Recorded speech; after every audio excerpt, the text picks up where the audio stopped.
আঁধার ঘনিয়ে আসছে, রাত 12টা বাজতে চলেছে, আর অজানা কণ্ঠস্বরগুলো যেন ক্রমশ স্পষ্ট হয়ে উঠেছে। স্বাগত সেই ভৌতিক জগতে, যেখানে অন্ধকারের মাঝেই লুকিয়ে আছে ভয়ঙ্কর সত্য। আপনাদেরকে স্বাগতম জানাই আমাদের ভৌতিক ডায়েরিতে, যেখানে প্রতিটি গল্পই বাস্তব আর ভয় হবে আপনাদের একমাত্রই সঙ্গী।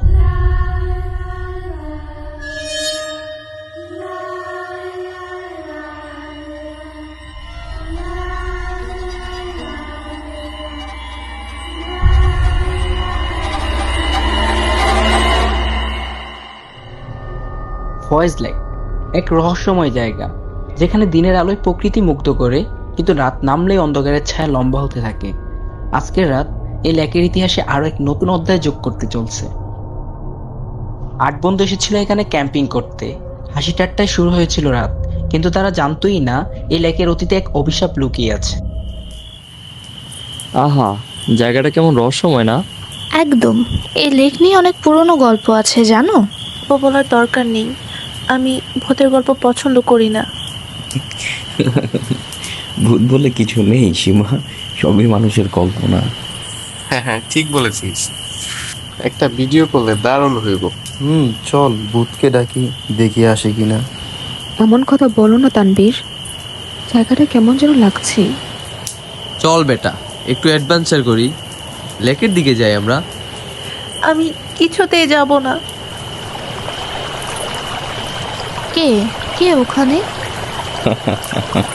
আরে কিছু না, হয়তো মাছ হবে। না, কিছু একটা আছে। আমার ক্যামেরায় অদ্ভুত ছায়া দেখা যাচ্ছে। আসলেই, আমাকে দেখতে দাও। সবার মুখ কালো হয়ে গেল। ক্যামেরার স্ক্রিনে দেখা গেল এক নারী মূর্তি, সাদা পোশাক, ভেজা চুল, স্থির দৃষ্টিতে তাকিয়ে আছে তাদের দিকে। রাত গভীর হতে থাকে, কিন্তু কিছুই আর সাধারণ থাকেনি। অদ্ভুত ভয়ের মধ্যে পরিবেশ যেন আরো ভারী হয়ে উঠল। তখনই সীমা ভয়ে চিৎকার করে উঠল। কেউ আমার কানের কাছে এসে ফিসফিস করছে। কিন্তু এখানে তো কেউ নেই। মনে হয় কেউ আমাদের দেখছে। আমরা এখান থেকে বের হয়ে যাই। দেরি হয়ে গেছে রাকিব। কুয়াশা ছড়িয়ে পড়ল, তাদের সামনে কিছুই আর স্পষ্ট ছিল না। চারপাশ একদম অন্ধকার হয়ে গেল। তারা জানতো না তাদের মধ্যে কে কোথায়, কে কি করছে। আমি কিছুই দেখতে পাচ্ছি না। বিজ্ঞান এটা কিভাবে ব্যাখ্যা করবে? হঠাৎ কেউ একজন রাকিবের কাঁধে হাত রাখলো। রাকিব ঘুরে তাকালো, কিন্তু কাউকে দেখতে পেল না। তবে সামনে কুয়াশার মধ্যে এক নারী মূর্তি আবির্ভূত হলো। সাদা পোশাক, ভেজা চুল, ঘা থেকে জল চড়ছে। তার চোখে ছিল এক অদ্ভুত শূন্যতা। কেন এসেছো এখানে? চলে যাও। তার মুখ ফ্যাকাশে, গলা কাঁপছে, যেন অনেক কষ্ট জমে আছে। তামান্না তার চোখ মুছল। নারী মূর্তির প্রশ্ন তাকে কাঁপিয়ে দিল। এই নারী কে? সে কেন এই ভয়ের মাঝে সে এসেছিল? তুমি কে? এখানে কেন? আমি অপেক্ষা করছি, আমার প্রতিশোধ এখনো বাকি। আর শরীর থেকে কালো ধোঁয়া বের হতে থাকে। বাতাস শীতল হয়ে যায়, মাটিতে কিছু একটা জ্বলজ্বল করতে থাকে। তামান্নার কাছে গিয়ে দেখে একটি পুরনো ছবি। ছবিতে এক যুবতী দাঁড়িয়ে আছে, তার পাশে এক যুবক। যুবকের মুখ ছেঁড়া, লেকের ধারে যেন তারা দাঁড়িয়ে আছে। এটা কি?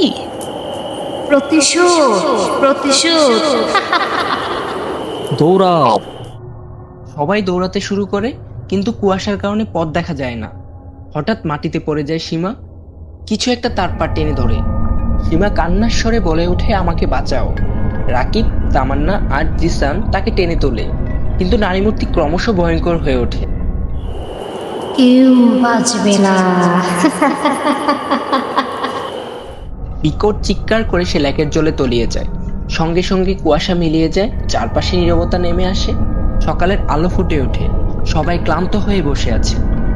রাতের ভয়াবহ অভিজ্ঞতার পরেও সূর্যের আলো তাদের ভরসা নিতে পারল না। চারপাশের প্রকৃতি স্বাভাবিক মনে হলেও বাতাসে কেমন যেন এক অদৃশ্য শীতলতা ছিল। আমাদের এখান থেকে বের হতে হবে। কিন্তু লেখের সে নারী, সে কি চেয়েছিল? আমি জানি না, কিন্তু এটা নিশ্চিত যে এখানে কিছু অস্বাভাবিক ঘটেছিল। প্লিজ তাড়াতাড়ি চলো। রাতের বিভীষিকা কাটলেও আতঙ্কের ছায়া কাটেনি। 8 জন বন্ধু দ্রুত ক্যাম্প গুটিয়ে ফিরতে চায়, কিন্তু লেকের বাতাস আজও তাদের আটকে রেখেছে। এই প্রশ্নের উত্তর কারোই জানা নেই, কিংবা হয়তো উত্তর তাদের সামনেই আছে, কিন্তু তারা তা দেখছেই না। তারা এগিয়ে চলে, কিন্তু আমরা কি একই জায়গায় ফিরে আসছি? এ কিভাবে সম্ভব? আমরা তো উল্টো পথে গিয়েছিলাম, তাহলে আবার কিভাবে এই জায়গায় চলে আসলাম? আমরা হয়তো এখান থেকে বের হতে পারবো না। চারপাশের বাতাস আবারও ভারী হয়ে ওঠে। পাখিরা একসঙ্গে ডানা ঝাপটিয়ে উড়ে যায়।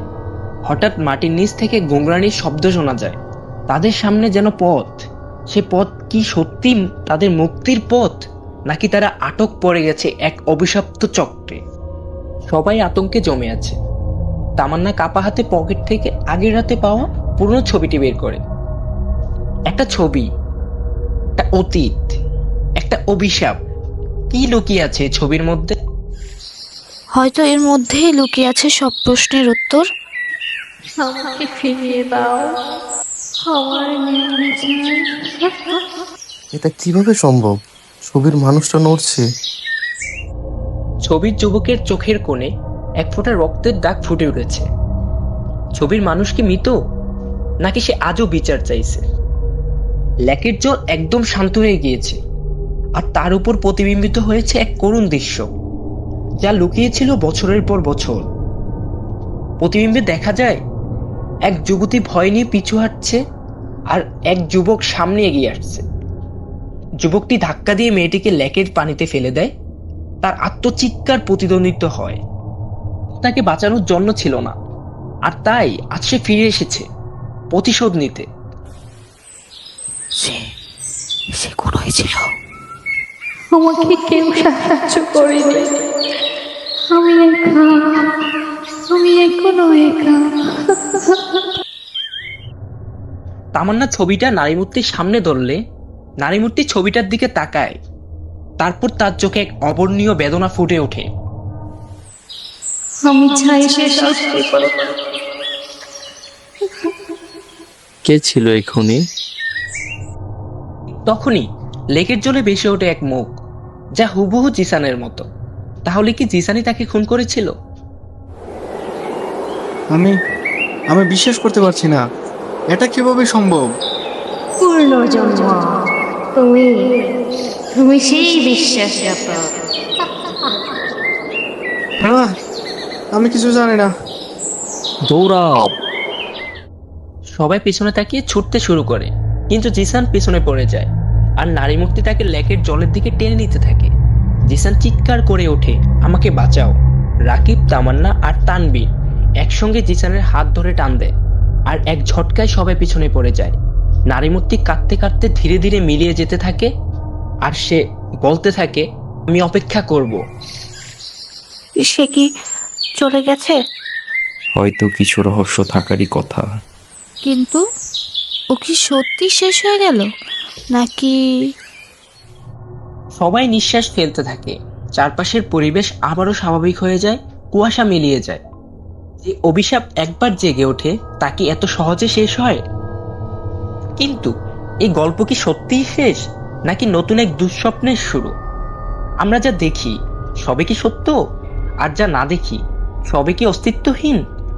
যদি কখনো রাতে একা থাকেন, যদি অনুভব করেন কেউ আপনাকে দেখছে, তাহলে হয়তো সত্যি কেউ আছে অদৃশ্য অপেক্ষায়।